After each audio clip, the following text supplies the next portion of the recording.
τη ζωή μου. Αν δεν ήμουν και τόσο όμορφη και υπέροχη, δεν θα ήξερα τι να κάνω. Αχ, πώς να περάσω τη μέρα μου. Τι να φορέσει κανείς. Βαριέμαι.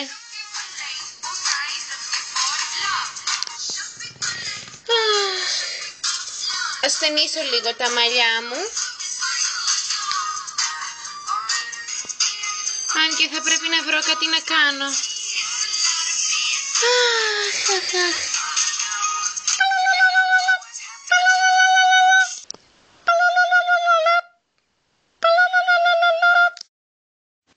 Ποιος είναι τώρα, βαριέμαι να φλώσω το χέρι μου και να πιάσω το ακουστικό. Καλά κυρία, χτυπάει το τηλέφωνο, δεν τα ακούς. Μωρή Χαζή, δεν θα μου πεις εσύ τι θα κάνω. Ναι, τα ακούω, δεν έχω όρεξη, δεν γουστάρω να το κουνήσω το τηλέφωνο, εντάξει. Άντε παράτα μας τώρα, τράβα να πλύνεις κανένα πιάτο, μωρή μπαλότσα. Εγώ φταίω μωρή που σου το είπα. Άμα δεν μου κολλάγατε ένσημα στο οίκα, θα είχα ξεκουμπιστεί από το μέσα.